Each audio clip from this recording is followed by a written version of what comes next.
I've gone to his education series and stood in the back because he has a passion for what I have a passion for, and that's boats. So Mike Phillips has been teaching classes on car detailing since 1987.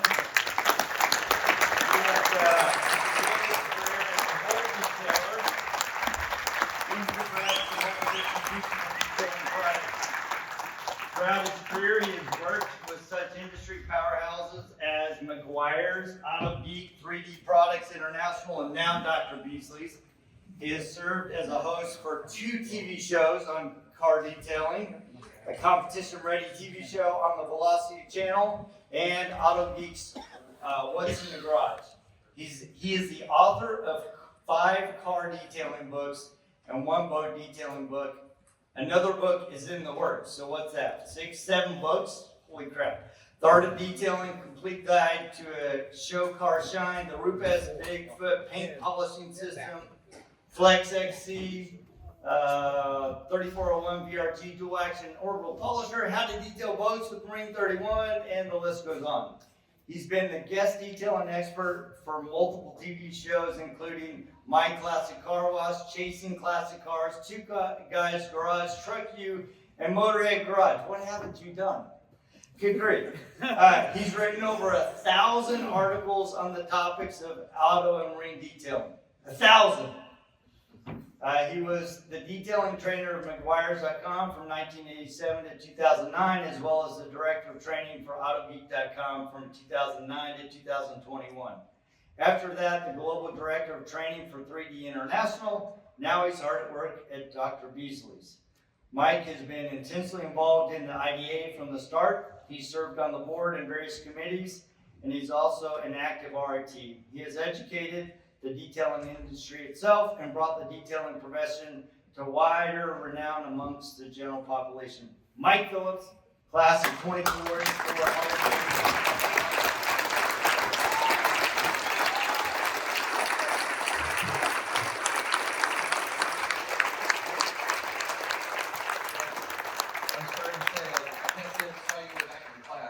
It's because I'm so short. Because I'm focused on other things, but thank you for taking those classes.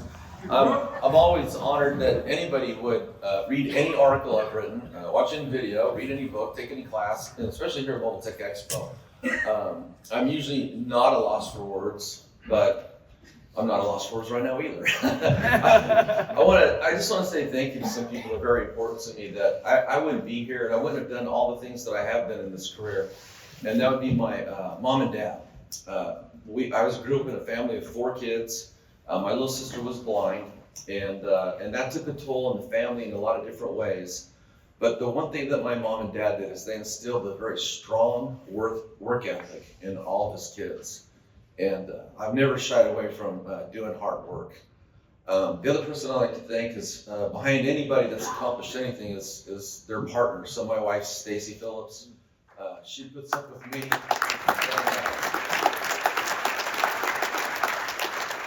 I do tend to be a workaholic, and if that can be a problem, the flip side of that is being a bum. So I'd rather be a workaholic than a bum. And I'd like to mention a couple other people too. One is someone that you guys have probably never heard of. His name is Jack Burkby. And after I lost my leg in a boating accident in 1987, or 86, in 87, he gave me a shot at being a trainer for McGuire's. And I had no idea what I was getting into. He asked me if I could take this truck and call in body shops and detail shops and dealerships and show them how to, detail cars, wet sand, cut, and buff. And I thought, hey, that sounds pretty fun. I didn't really connect. He was asking me to be a salesman, okay? I just wanted to go out and show people how to do stuff. But what that did is it led to sales, okay? And so that was a lot of fun. And when he set me up in this box truck, he gave me this cassette library tape from Zig Ziglar. Okay, a lot of people recognize him. That's back when we had cassettes, so I put these cassettes in, listen to them as I drive from detail shop to body shop to dealership. And one of the quotes from Zig Ziglar that I always liked goes like this: help enough other people get what they want, and sooner or later you'll get what you want. And so I've always tried to apply that in everything I do, just helping other people get what they want. A lot of times it just means a shiny car or a shiny boat. But Jack Berkeley gave me a chance at it. I covered 3 territories, and I just had the time of my life. The next person I'd like to thank is also a member of the IDA Hall of Fame. He's not here, but it's Barry McGuire. I wrote my first book actually in 1988, self-published it, and Barry had found out about this book. And one day I'm driving home from work in a 1966 Chevy milk truck, and it's got a big block and it's got side doors that are rattling.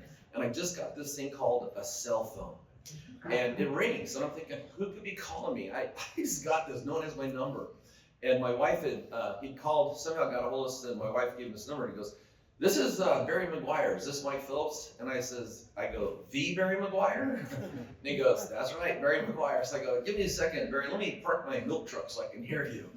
And he says, "I heard you wrote a book about my products." And I did, I wrote The Art of Polishing Paint, a user's guide for McGuire's. And I never asked him for permission, so the first thing that went through my brain was, I think he's gonna sue me. So, copyright, trademark infringement. And he says, "Would you do me a favor? I want you just to rip out the first 4 chapters of that book and mail them to me." So at this point I figured I got nothing to lose. So I did just that. A week later, he calls me and says, "How'd you like to fly down and interview for a job as a writer for my company?" And I'm pretty overwhelmed because I don't have a college degree in writing or typing. And I said, "Sure." At the time I was actually driving heavy equipment. I run you guys call it a front end loader. In Oregon we called it a scoop. I was pushing wood chips at a pulp mill. So I flew down there. He invited me down for 3 days. I didn't see him the first day, didn't see him the second day. Third day, it's about 4 o'clock, my plane leaves at 6, and he comes walking in.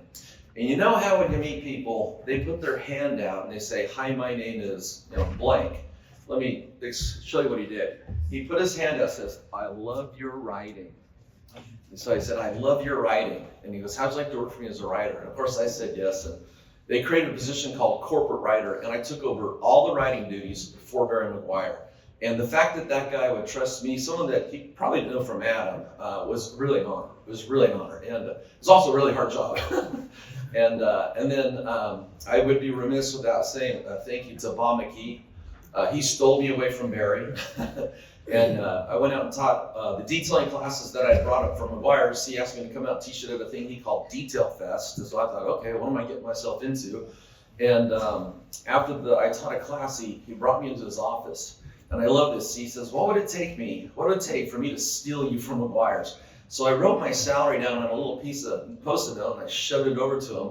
And I thought he's going to have a heart attack. And he goes, "Really, that much?" And I go, "Yeah." He goes, "I'll give you that and a TV show and a 5-year contract." And so I took that. And the fact that he had enough confidence in me to represent his company and to educate people via the medium of TV, which to me, instead of teaching like 30 people in a class, now you're teaching 30 million people on TV.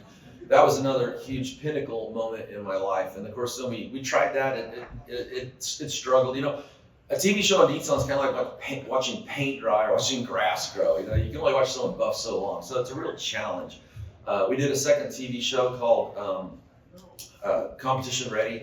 A lot of people might not know this, but the producer for that was Bud Budstrom, who was the creator of Overhauling with Chip Foose.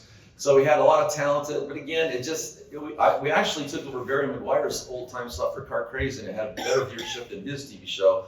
But it still just wasn't making the kind of profits you'd expect for something that costs, I think, around $2 million a year to put on. But it's a great honor that he had confidence in me to do that, and I just want to make sure that I said thank you to him. So, and I'd also just like to say thank you to everybody here. I've been going to SEMA for 22 years. I've been teaching classes at Mobile Tech Expo since 2010.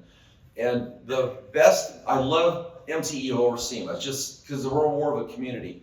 But my favorite part is when anybody comes up to me and says they've been reading my articles or watching a video or they bought a book, they've been following me, and it's helped them to get to where they are now. And that is the most rewarding thing. I told my wife that last night on the phone. It's just the most rewarding thing about this job.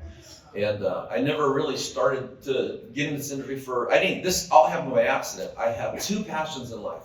I love to detail cool cars, and I love to show other people how to detail cool cars. And that's how I got here. So thank you, and it's also an honor to be a member of this already esteemed group of high caliber people in the IDA Hall of Fame. So thank you very much, everyone. Dear Mike!